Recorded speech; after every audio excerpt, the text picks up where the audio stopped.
আসসালামু আলাইকুম ওয়া রাহমাতুল্লাহি ওয়া বারাকাতুহু আলহামদুলিল্লাহি রাব্বিল আলামিন ওয়াসসালাতু ওয়াসসালামু আলা রাসূলিহি মুহাম্মাদিন ওয়া আলা আলিহি ওয়া সাহবিহি আজমাইন আম্মা বাদু আলহামদুলিল্লাহ। সংক্ষিপ্ত আলোচনায় এখন আমরা জানব সর্বযুগে ঘরেই প্রথম মাদ্রাসা মায়ের ভূমিকা। নিশ্চয়ই ঘর প্রথম মাদ্রাসা, আর সেই মাদ্রাসার প্রথম ও প্রধান শিক্ষক হলেন মা। ইসলামে একজন নারীর, বিশেষ করে মায়ের ভূমিকা অত্যন্ত মর্যাদাপূর্ণ ও দায়িত্বপূর্ণ।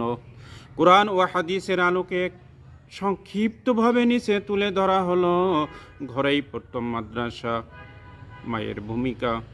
শিশুর জন্মের পর তার চরিত্র, ঈমান, আখলাক, দৃষ্টিভঙ্গি গঠনের সূচনা হয় ঘর থেকেই। আজকের শিশু আগামী দিনের উম্মাহ, আর সেই উম্মাহ গড়ার প্রথম মাদ্রাসা হলো মায়ের কোল। একজন নেককার মা মানে একটি নেক প্রজন্মের সূচনা। মায়ের আন্তরিক দোয়া, ত্যাগ ও শিক্ষায় একটি শিশুকে আল্লাহর প্রিয় বান্দায় পরিণত করতে পারে। পবিত্র কোরআনের সূরা আত-তাহরিম ৬ নম্বর আয়াতে আল্লাহ তাআলা বলেন, হে মুমিনগণ, তোমরা নিজেদেরকে ও তোমাদের পরিবার পরিজনকে জাহান্নামের আগুন থেকে রক্ষা করো।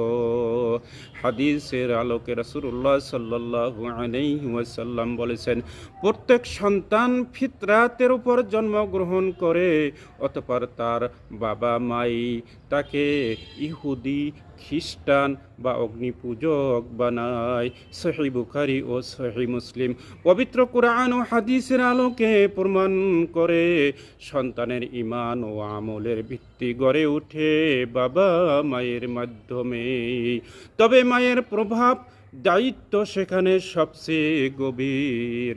তাই সকল মা বোনদের প্রতি আমার অনুরোধ, আপনাদের নিজের কল্যাণ ও উন্নয়নে, সমাজ উন্নয়নে, সুখময় শান্তিময় জীবনযাপনে আপনাদের ভূমিকা সবচেয়ে বেশি। আল্লাহ তাআলা আমাদের সবাইকে সহিহ বুঝ দান করুক। আমার এই নূর ইসলামিক চ্যানেল বাই জাকিউল হক সম্পূর্ণ দিনী খেদমতে আমাকে অনুপ্রাণিত করার উদ্দেশ্যে কমেন্ট, অন্যকে দেখানোর উদ্দেশ্যে শেয়ার করবেন ইনশাআল্লাহ।